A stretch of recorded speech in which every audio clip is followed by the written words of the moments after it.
If you felt like your brain is working against you, this one's for you. Hey there, and welcome back to the Authors Allies podcast. Today's episode is a little different and super special because I'm sharing the audio from my brand new presentation, The Brain Fog Fix, BFF. This session was originally created for a summit full of amazing women juggling ADHD, menopause, mom life, and all the mental load. In this episode, I'm walking you through the real life systems I use to stay focused, organized, and calm without toxic productivity or pressure. So grab your favorite drink, maybe a cozy notebook, and let's dive in. It's time to turn brain fog from your frenemy into your best friend forever. Okay, now that I've told you a little bit about me, let's talk about how we're going to make brain fog your bitch. Yes, I did say that. I did. And I have had the craziest experience with brain fog. And I'm really glad you're here because I have learned some tips to share with you. So I don't know if you're feeling scattered, overwhelmed, maybe like your brain has been buffering since 2020, right? Whether it's ADHD, menopause, perimenopause, mom life, all the above, right? Brain fog is a real thing. And the truth is, you're just not lazy. You're not behind. You might just need a little bit of extra support right now. And that's what I want to talk about today. I have been running my business since 2009. Yep, 16 years. And the thing is, in that time, I had no idea that it was possible that I could have ADHD because let's face it, before 2020, life was different. And in general, for me, unfortunately, 2020 and my first 2 times of having COVID hit at the same time that I was going through menopause. Good God, my poor family, right? But I have created some great systems in my business over the last 16 years. And I really, really came to rely on these systems even more since it all started with the brain fog. And so even on days when I can't remember why I walked into a room, these systems are simple, flexible, low pressure, not fancy, no toxic optimism and productivity here, just things that I've actually done and learned my whole life, but particularly with my business. So what I'm going to do, I'm going to walk you through the 10 things that I do right now in this video. And then I'm going to come back in later and I'm probably going to put some photos over the video. So if you see photos and you don't see me talking, but you hear me talking, that's why. And I probably will throw in a few extra bonuses or extra videos at the end as well. And there is a little website that I've set up on Gamma. It's going to have a brief presentation of all of this, and you can click and get worksheets. So I do have worksheets for you with some checklists because some people need to hear it, some people need to see it, and some people like me still need the worksheets. Gotta still have paper in my world, right? So we're going to talk about that. Let's get going on this. And let's face it, because I can't remember everything, you will probably notice I am going to be going through my screen here a little bit, but I'm not a person who likes to read everything.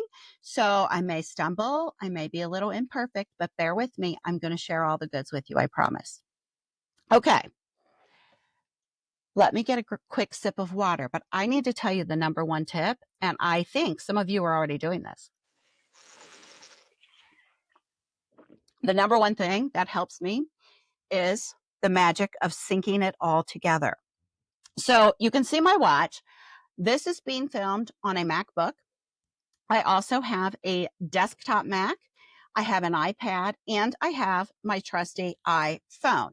Now, whether you're Apple, Google, whoever you like to use, okay, most groups, platforms, whatever, most of them have some sort of way to sync everything together.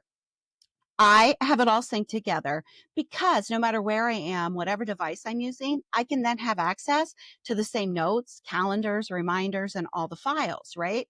So if I'm hanging out or you're hanging out in the school pickup line, or waiting for a doctor's office appointment or something, you can get started on a project on your phone, right? And then you can just pick it up later on one of your other devices. And that works really wonderfully.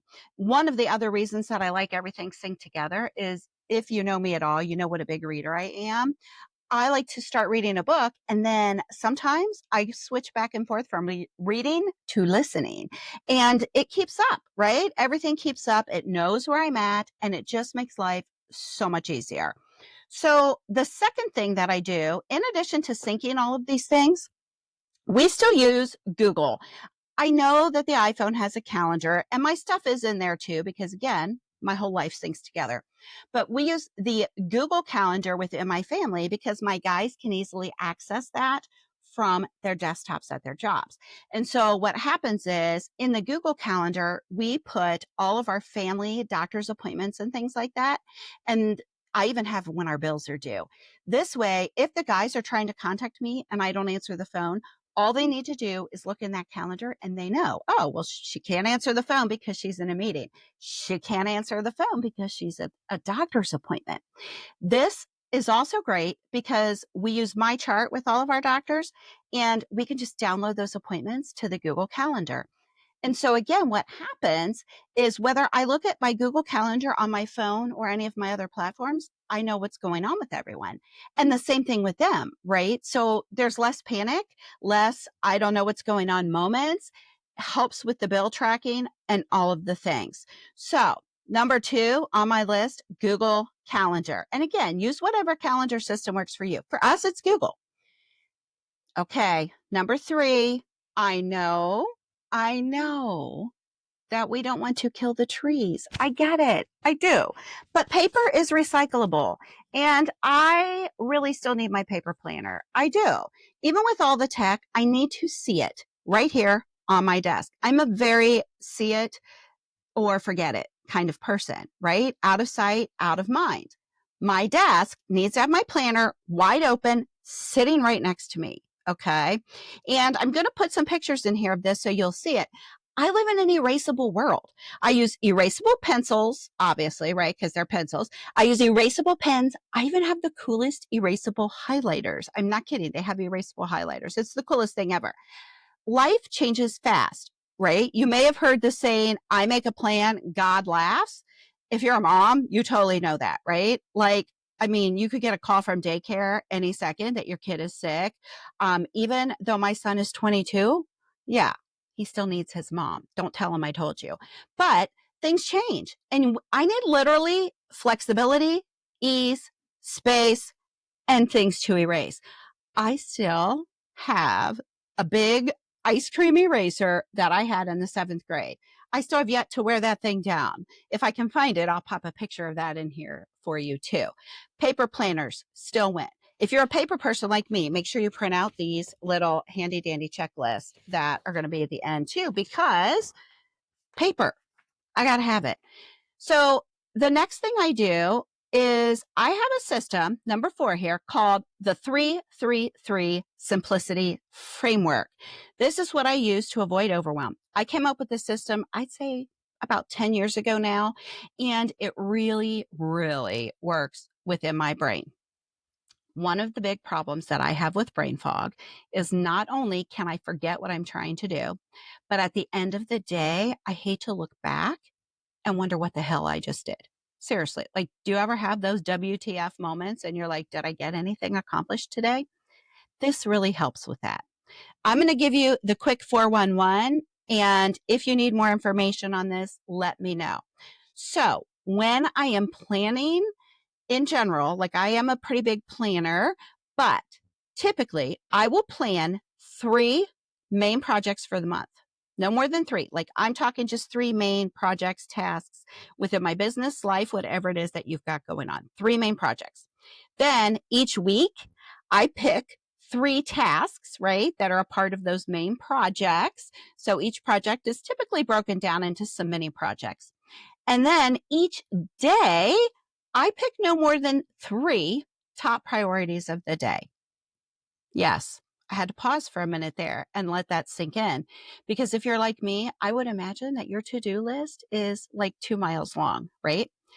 I keep a running brain dump, and that is what I use to choose my 3 main projects for the month, my 3 main tasks for the week, and then my 3 top priorities for the day.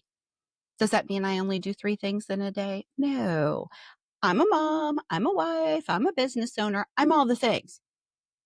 We don't have time to just do 3 things in a day.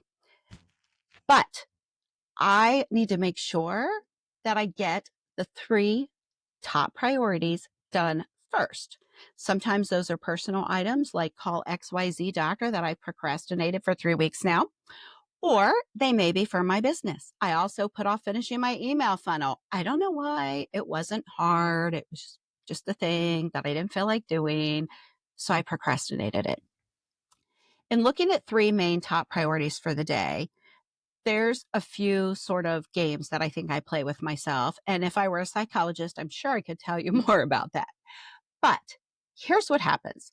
When I pick my 3 main priorities, not only am I, nearly 100% sure to get the most important things done that day, it helps me to feel accomplished at the end of the day.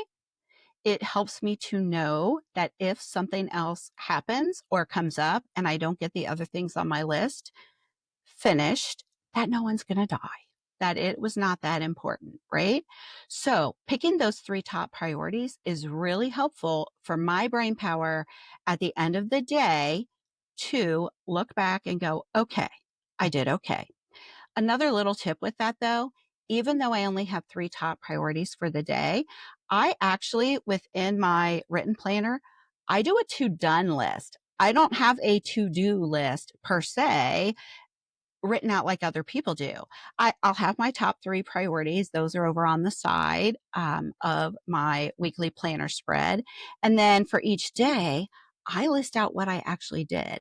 It not only helps me track my energy, but it helps me to realize that number one, I get more done in a day than I think I do.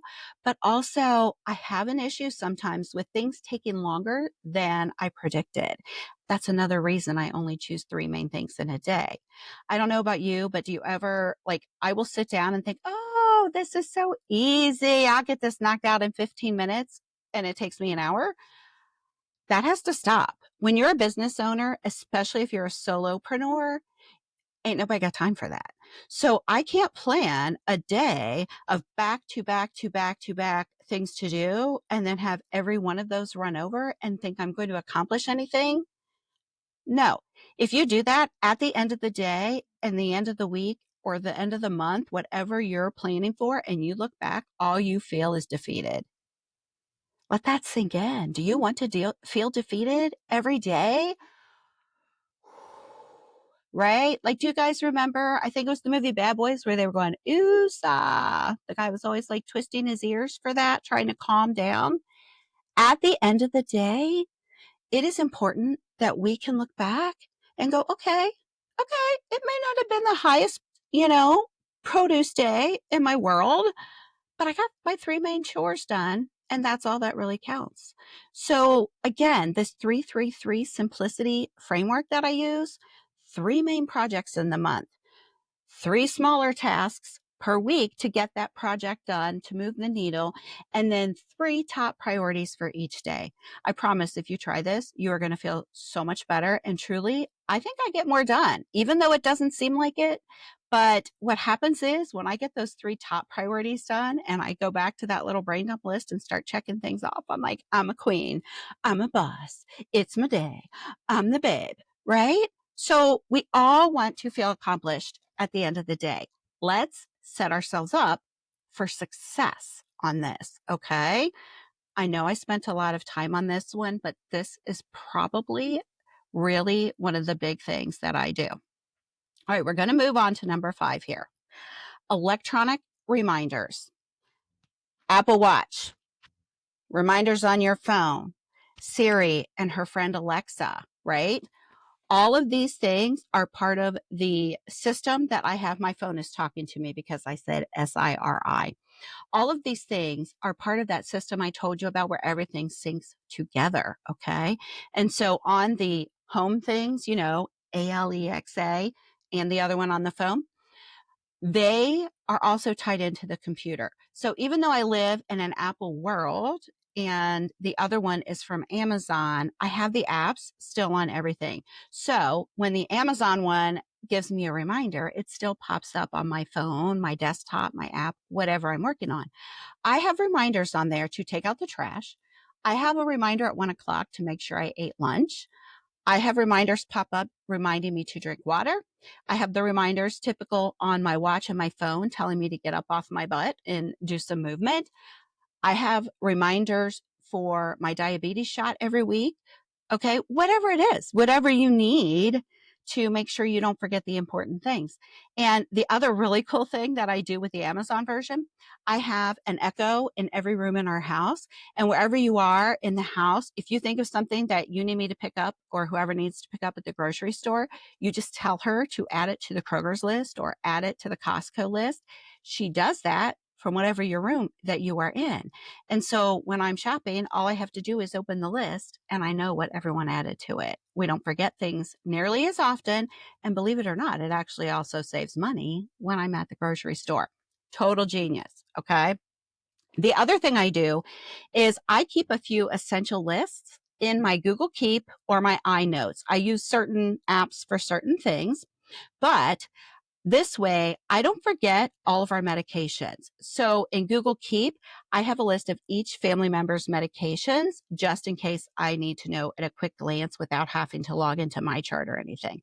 I also keep sort of our running grocery staples list just in case the Alexa version isn't working for some reason.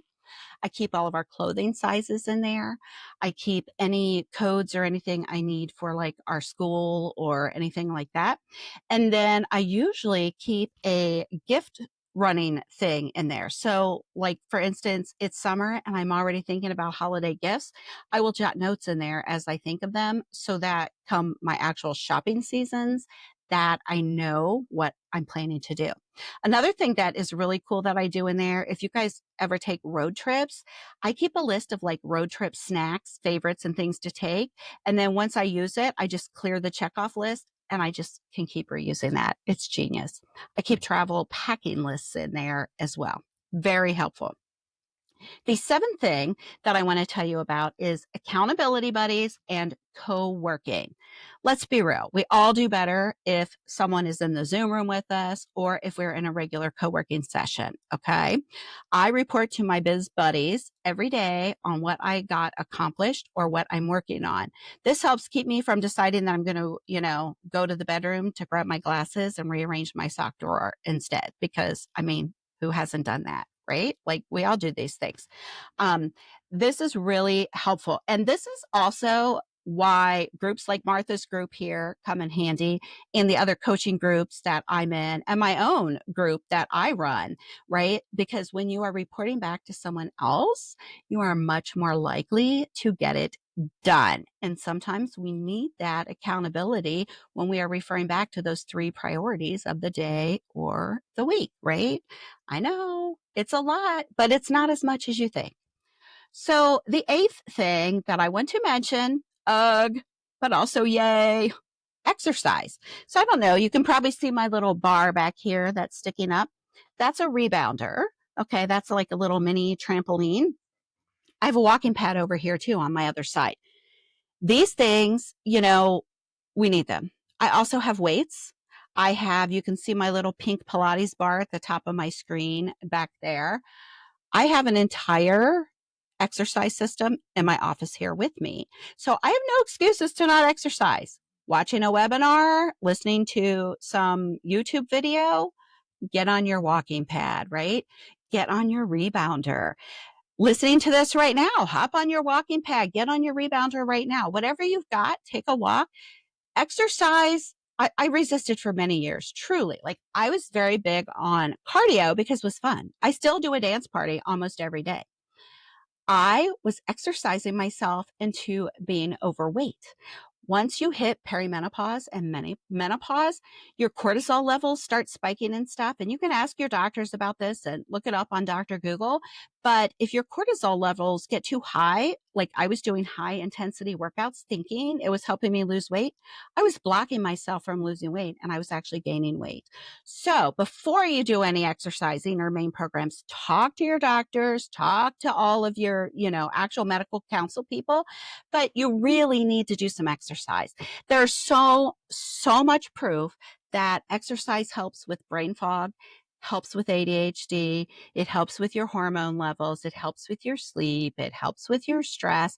And I resisted weight training like my entire life.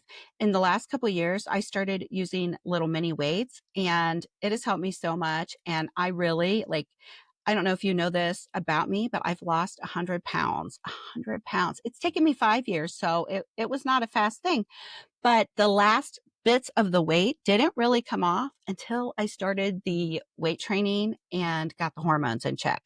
Huge, huge thing. So talk to your medical people, talk to your counsel, get a program together for you. Okay. This is another good thing for all the things that sync. I get so upset if I realize I didn't have my watch on and I was taking a walk. I'm like, oh, all my steps don't count. Right. So you do all the things. Okay, number 9, try not to laugh at me. I've gotten into the woo a little bit. Yep. 5 minutes of deep breathing, even just 30 seconds of any sort of breathing technique can help you reset. You're feeling stressed?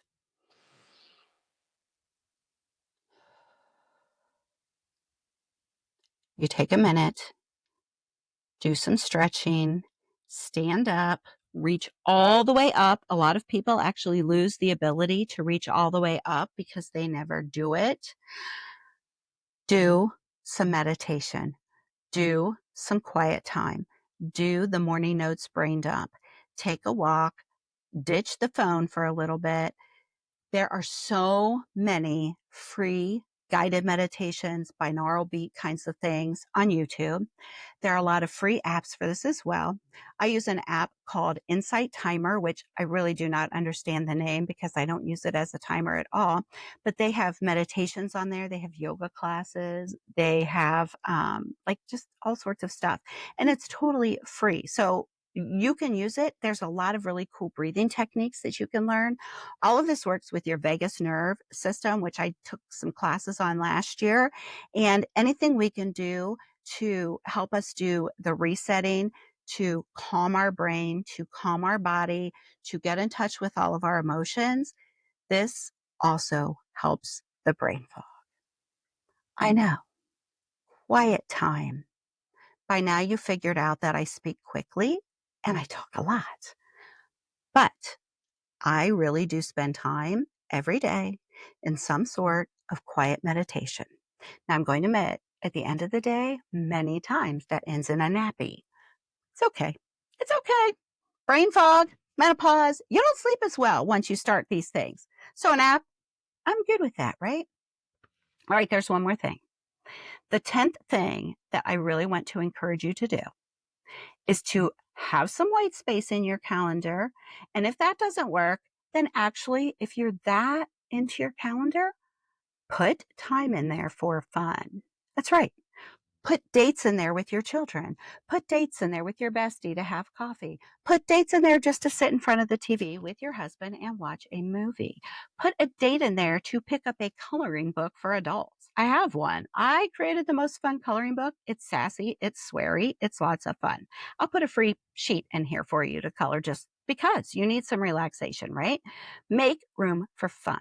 The more time you have to have some fun, the more time you have to meditate, take a yoga class, whatever, the more time you have to relax, to de-stress, to bring your brain down a few notches, the better your brain is going to work. Those are my 10 things.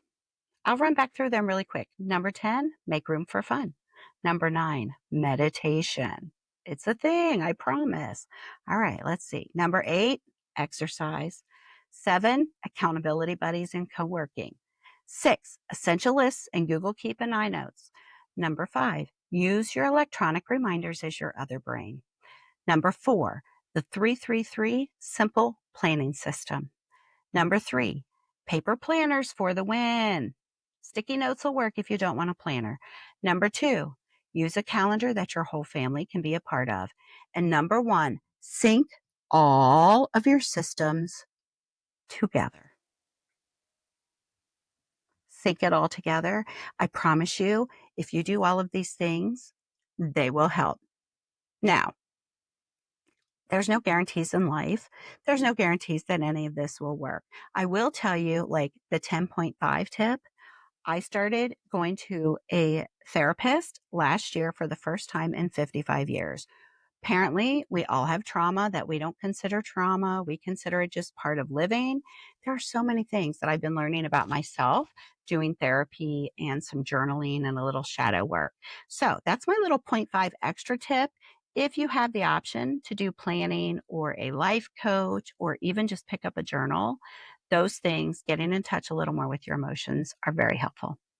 If you need more information on this, if you want to ask me about any of these things, feel free to hit me up. All of my contact information is a part of the summit and the classes, so you should be able to contact me for anything. I do have some worksheets. I have some downloads. I'm going to add some photos and things. So I will put some extra information in here to help you out and hopefully be able to give you a little bit more to look at. On the worksheets, I will have links. There'll be affiliate links because I learned from my coaches. They're the best. There will be some links to some of the products that I use in my erasable world. There will be some links to maybe even some other videos I do. If you follow me on YouTube and stuff, you can see other tips and things that I have. I have a lot of freebies through my blog. So let's hook up. Let's be friends. Follow me. Let's connect. And if you need my help, I am an online business manager. I'm here to help you out. If you're an author, I have the Authors Allies Roundtable membership. So I'm here to help you get your book out there and marketed to the rest of the world. I hope you have a great day. I hope you keep that brain fog at bay. That's all for this episode of Authors Allies. We hope you enjoyed our exploration of the literary world. Be sure to stay tuned for our next episode where we'll have more fascinating interviews, book reviews, and marketing tips. Don't forget to subscribe to our podcast on your favorite platform. Leave us a review and share us with a friend. To get your free copy of our ebook, 10 Steps to Your Ultimate Book Marketing Plan, be sure to head over to our show notes. Until next time, happy reading and writing.